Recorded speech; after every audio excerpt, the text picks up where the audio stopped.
जय श्री राधे कृष्ण। आप सभी का आपके अपने YouTube channel BK Mishra present में बहुत बहुत स्वागत है। आइए आज आप सब जानेंगे पौष मास कृष्ण पक्ष वर्ष 2024 में सफला एकादशी का व्रत कब किया जा रहा है, पारण का क्या समय होगा, तो जानेंगे व्रत के शुभ मुहूर्त, पारण समय के बारे में, व्रत पूजा महत्व, नियमों के बारे में, इस दिन भगवान विष्णु को किस चीज का विशेष करके भोग लगाए, तो आइए जानते हैं इन सबों के बारे में।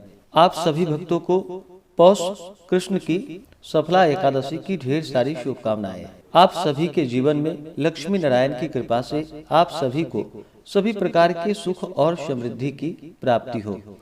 प्रत्येक माह के कृष्ण पक्ष और शुक्ल पक्ष की एकादशी तिथि के दिन एकादशी का व्रत किया जाता है। इसे एकादशी या 11 व्रत के नाम से जाना जाता है। एकादशी का व्रत जो कि सभी प्रकार के पापों को नष्ट करने वाली है।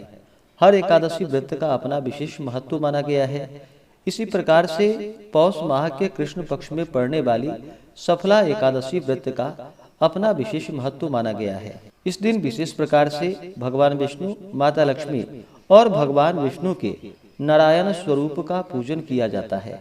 जो भी भक्त सच्ची श्रद्धा के साथ इस व्रत को धारण करते हैं तो इस व्रत के प्रभाव से सभी प्रकार के पापों का नाश होता है। 5 वर्ष तप करके जो पुण्य फल प्राप्त होता है वह पुण्य फल मात्र सफला एकादशी व्रत करने से प्राप्त हो जाता है तथा यह अनेक प्रकार के यज्ञों के फलों को प्रदान करने वाली है। इस एकादशी को भगवान नारायण की पूजा होती है।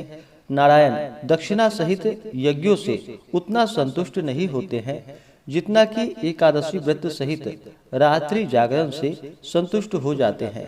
जिस प्रकार देवताओं में विष्णु, मनुष्यों में ब्राह्मण, नागों में शेषनाग, पक्षियों में गरुड़ श्रेष्ठ है, उसी प्रकार व्रतों में एकादशी व्रत श्रेष्ठ माना गया है। तो आइए जानते हैं सफला एकादशी व्रत के शुभ मुहूर्त के बारे में। पौष मास कृष्ण पक्ष वर्ष 2024 की पहली एकादशी जो कि इस बार सफला एकादशी पड़ रही है। एकादशी तिथि प्रारंभ समय 6 जनवरी 2024 दिन शनिवार रात्रि 12:44 और एकादशी तिथि की जो समाप्ति होगी वह 7 जनवरी 2024 दिन रविवार को रात्रि 12:48 पे। तो हमें शुद्ध रूप से सूर्योदय व्यापनी के अनुसार जो समय प्राप्त हो रहा है वह समय 7 जनवरी 2024 दिन रविवार को सभी एकादशी का व्रत धारण करेंगे। द्वादशी तिथि की जो समाप्ति है वह 8 जनवरी 2024 दिन सोमवार को रात्रि 12 बजे द्वादशी तिथि की समाप्ति है। तो सभी 10वीं दिन के नियमों का पालन जो कि 6 जनवरी को करेंगे, 7 जनवरी को एकादशी का व्रत धारण करेंगे और 8 जनवरी को इस व्रत का पारण किया जाएगा। पारण का जो समय होगा 8 जनवरी 2024 दिन सोमवार को पारण का समय सुबह 7:15 से सुबह 9:20 तक व्रत का पारण किया जाएगा। एकादशी तिथि के दिन सूर्योदय का जो समय है वह समय सुबह 6:45 और सूर्यास्त शाम 5:23। राहु काल का जो समय होगा वह समय 7 जनवरी को शाम 4:03 से शाम 5:23 तक होगा और 8 जनवरी को सुबह 8:04 से सुबह 9:24 तक राहु काल का समय होगा। राहु काल समय के दौरान कोई भी नया कार्य, शुभ कार्य नहीं करना चाहिए, यह लाभप्रद नहीं होता है, इस बात का ध्यान रखें। 7 जनवरी को नक्षत्र जो कि विशाखा नक्षत्र रात्रि 10:08 तक होगा। उसके बाद अनुराधा नक्षत्र योग जो कि शूल योग अगले दिन सुबह 4:53 तक होगा। उसके बाद गंड योग एकादशी के व्रत में जो कि 10वीं एकादशी और द्वादशी इन 3 दिनों तक व्रत में नियमों का पालन करना चाहिए, शुद्ध और सात्विकता का पालन करना चाहिए। इस दौरान जो कि तामसिक वस्तुओं का सेवन नहीं करना चाहिए, मांस, मदिरा, लहसुन, प्याज आदि का प्रयोग नहीं करना चाहिए, शुद्ध और सात्विकता का पालन करना चाहिए। जो भी व्रत धारण करने वाले हैं उन्हें चाहिए कि 10वीं तिथि के दिन सूर्यास्त होने से पहले ही भोजन ग्रहण कर ले।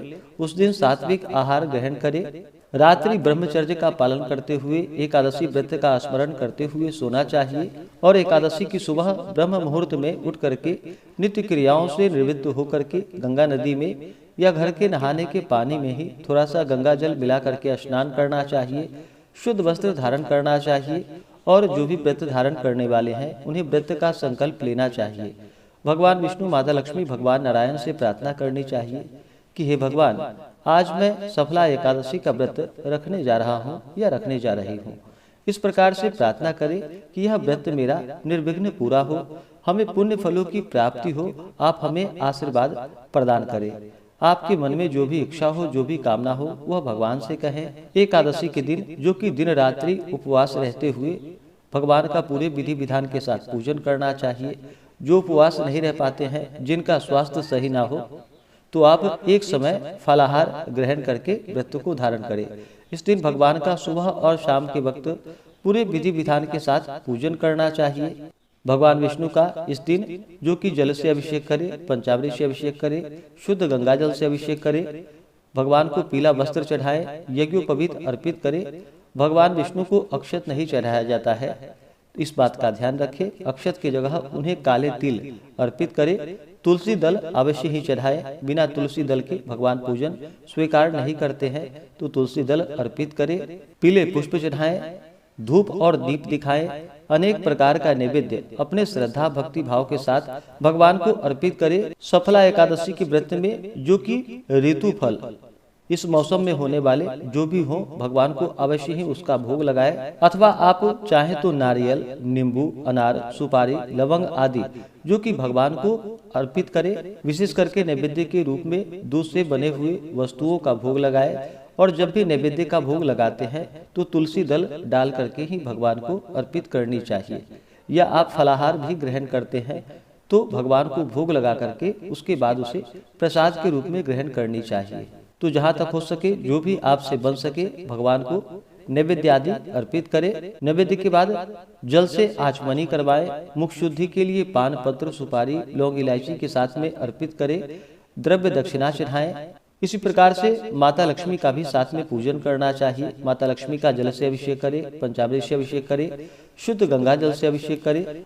माता को लाल वस्त्र चढ़ाए, लाल पुष्प अर्पित करे। फिर अक्षत, चंदन, पुष्पों की माला अर्पित करे। धूप और दीप दिखाए, अनेक प्रकार का नैवेद्य आदि अर्पित करे। जल से आचमनी करवाए, द्रव्य दक्षिणा चढ़ाए। मुख शुद्धि के लिए पान, पत्र, सुपारी, लौंग, इलायची के साथ में अर्पित करे। इस प्रकार से इस दिन भगवान का पूरे विधि विधान के साथ पूजन करे। और फिर सफला एकादशी व्रत का कथा श्रवण करनी चाहिए, भगवान की आरती करनी चाहिए। इससे भगवान विष्णु अपने भक्तों पर अति प्रसन्न होते हैं, अपने भक्तों के सभी प्रकार के पापों को नष्ट कर देते हैं तथा अंत समय में भगवान की धाम की प्राप्ति होती है। व्रत के दौरान व्रती को कुछ बातों का ध्यान रखना चाहिए। व्रत के दौरान किसी के ऊपर क्रोध नहीं करनी चाहिए। अपने मन में किसी के प्रति ईर्ष्या या द्वेष का भाव नहीं लाना चाहिए। ब्रह्मचर्य का पालन करना चाहिए। इस दौरान ओम नमो भगवते वासुदेवाय आदि मंत्रों का जप करना चाहिए कि ओम नमो नारायणाय, इन मंत्रों का जप करना चाहिए। भगवान विष्णु के चरणों में अपना मन लगाना चाहिए। इससे भगवान विष्णु अपने भक्तों पर अति प्रसन्न होते हैं और अपना कृपा प्रदान करते हैं। तो आशा करता हूँ कि यह जानकारी आपको अच्छा लगा हो। ऐसे ही ज्ञानवर्धक जानकारियाँ प्राप्त करने के लिए चैनल पे अगर आप नए हैं तो चैनल को लाल बटन दबा करके सब्सक्राइब करें, साथ में बेल आइकन घंटी को दबाएं ताकि वीडियो का नोटिफिकेशन आपको समय से मिलता रहे। वीडियो को लाइक करें, शेयर करें। सुखी रहें और स्वस्थ रहें। जय श्री राधे कृष्ण। धन्यवाद।